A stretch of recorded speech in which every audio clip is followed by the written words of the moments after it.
Good morning. Welcome back to Financial Issues. I'm Dan Celia. It's great to be here. We've got some economic news coming out today. The job number, private sector job numbers, the ADP report, private sector job numbers has come out. It came out a lot stronger than expected. It shows that employers added 238,000 private sector jobs. They were expecting about 116 at best. Most were expecting and are expecting Friday's job numbers coming out of BLS to be 190.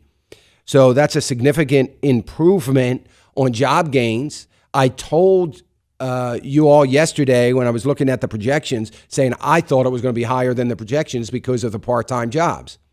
Now, it's interesting because the largest sector that saw the most improvement was construction. And it's the highest construction number per month that we've seen since, I think, 2006. So that's a huge number in spite of so-called bad weather. Is it expected that the government report is going to reflect that unusual bad weather conditions held back hiring in this last month? And they're expecting, again, 190,000. Here's what's interesting. In spite of that, that's a good number, right? Or it ought to be perceived as a good number. In spite of that, stock futures went down.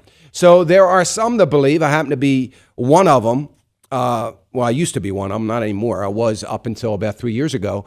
But, you know, the old adage that the markets are always right. Well, if the markets are always right, they're not impressed with this number because they don't think a whole lot about it. So first of all, it's the ADP number. It's not the BLS number, and the BLS number is the one that really matters. They're also expecting the BLS number to indicate that the unemployment rate goes up from 7.0 to 7.1% on Friday. So we'll have to watch and take a good look at that. There's also a lot of debate starting to come out about the debt ceiling, what's going to happen with that, the unemployment, extension of unemployment benefits. It looks like President Obama is going to announce 5 promise zones this week as part of his effort to focus on income equality. I think that's kind of funny. He just spent $4 million on a vacation. But income equality, that's the big issue.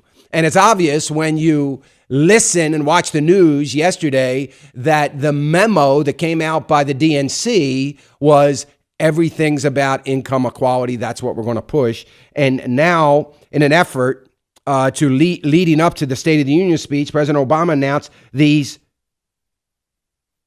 zones, promise zones.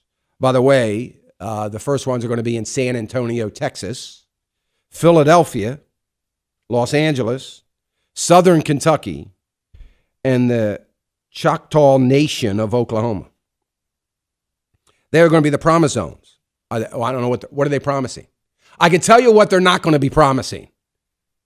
They're not going to be promising jobs. They may be promising some sort of economic development, but count on it not being jobs because the government can't create jobs. They can only create incentives for private industry to create jobs, but they don't have to worry about creating jobs because in an effort to equalize everybody's income, they are likely going to promise that they're going to throw more incentives to these particular areas to incentivize and to help those that are in poverty. And that is a noble cause. But if you want to help somebody that's in poverty, how about you teach them to fish and then give them a boat so they can go out and fish? I mean, how about jobs? It's about jobs. If you want to create income equality, begin to create jobs. So, needless to say, in light of that, I don't know if I'm going to be able to really be emotionally equipped to watch the State of the Union speech the end of the month. And the sad part about it, mostly for my wife, is that I'm going to have to watch it and sit there and whine and moan about these so-called initiatives for now income equality. I'm all for, you want promise zones? That's fine. Look, we need to address poverty. But when you listen to Harry Reid talk, it's really interesting because he talks about The rich keep getting richer and the poor keep getting poorer. He says that this country can't afford this gap between the wealthy and those that are barely getting by. Listen to this clip number 3, Devin. Listen to this clip from Harry Reid, and, well, I'll comment on it after you listen to it. The rich keep getting richer, the poor keep getting poorer, and the middle class, they're under siege. This country can't afford to allow the gap between the fabulously wealthy and those who are barely getting by to keep their incomes going up, middle class going down, the poor getting poorer. That's why Democrats will renew our efforts to address poverty and economic disparities this year. Renew our efforts. I'm sorry. It's kind of the comic relief of the day, that clip. Are you serious, Democrats? Democrats are going to renew their effort. Would somebody tell me, because I don't know, call in 866-300-9298. Can somebody tell me exactly what those efforts have been? Because somewhere between 2008 and today, I missed it. It went right by me. I'm sure that mainstream media has been reporting it, but I don't know. I've missed these efforts that they need to renew. So he basically, Harry Reid, as far as I'm concerned, when you listen to that statement, is an indictment on the Obama administration.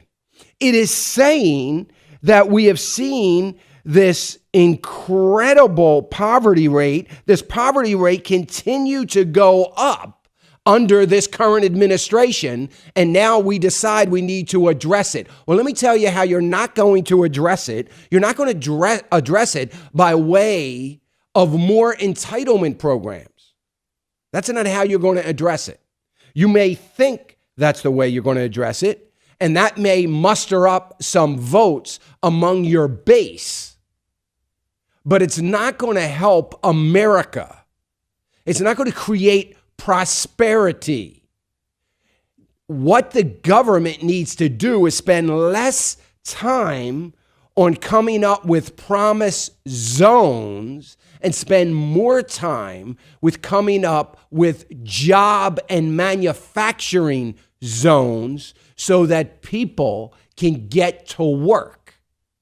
That's what they need to do. And they refuse to do that. And I'll tell you why. If you want to know why they refuse to do it, maybe you don't want to know, I'm going to tell you anyway. Why they do it, they refuse to talk about jobs, because if they really try to make an effort to create jobs, if they really try to do it, they absolutely have to embrace capitalism. They have to embrace it. They have to embrace small business. They have to embrace profits in large business. They have to embrace a growth in the private sector. The very things that they have talked about as destroying this nation, they would have to embrace. You think they're going to do that, really? So instead of doing what is right for America and the American people and embracing those things, they're going to talk about what they need to do to help those people by way of more entitlements, more promises. And I think it is so pathetic. I don't often like what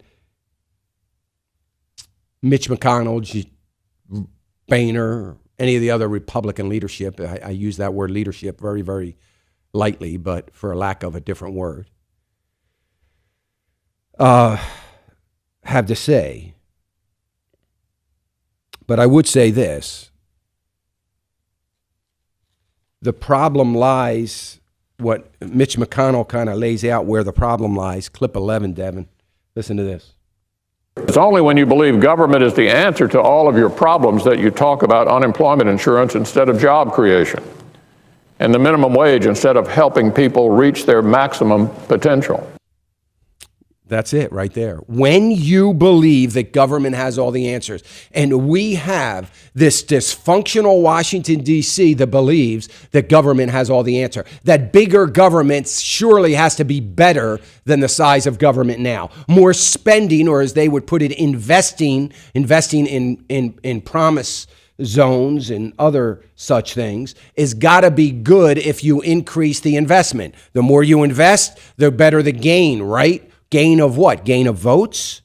So surely they believe that the answer is government. Then you've got the weak, spineless Republicans that really struggle with really standing up for capitalism, because mainstream media, the administration, the liberals have managed to convince by repeating the same thing over and over again that capitalism is bad, that free market economies are bad, that private sector is bad, that profits is all of that is bad for this economy. They've managed to convince, not with any factual data,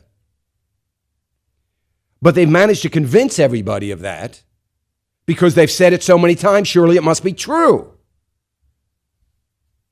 While the Republicans stand in silence, something they're very good at doing. They're talking about they're talking about the unemployment insurance, and the fact of the matter is, there is no one, they talk about, President Obama said yesterday, there are independent economists that believes extending unemployment creates jobs. What jobs might that be, and who are these economists, and what are the facts that they have to back up that more unemployment longer is going to create jobs? It's a lunacy.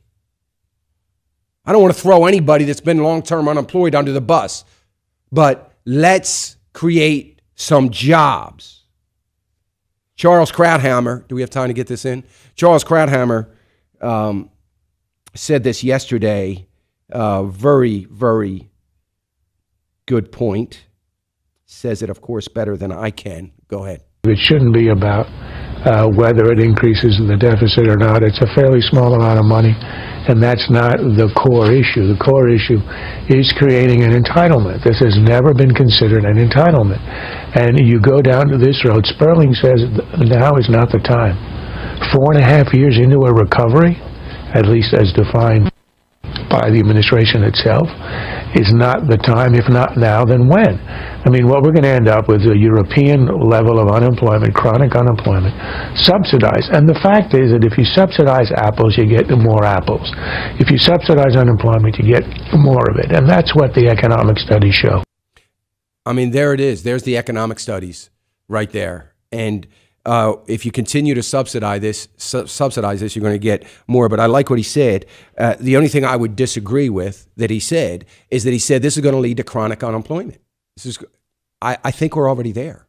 I hate to say it, but we're already there. I think we're already European-style chronic unemployment. And I think the only way that you can come to that conclusion is you've got to look at the labor participation rate at 30 years at a low. You've got to assume and draw some conclusion that we are in the new norm. The new norm for full unemployment is probably right about where we are right now. At best, maybe 6.5%. And that's only because so many are not included. But when you use the way they're calculating unemployment, we're probably, the new normal is going to be, this is going to be considered full unemployment, which is chronic unemployment, because we have lost so many full-time positions that have no need to be replaced when you look at consumer spending, when you look at the consumption models, the productivity models. We don't need to replace those full-time employment unless we can get an energy revolution to kick in. I'll be right back.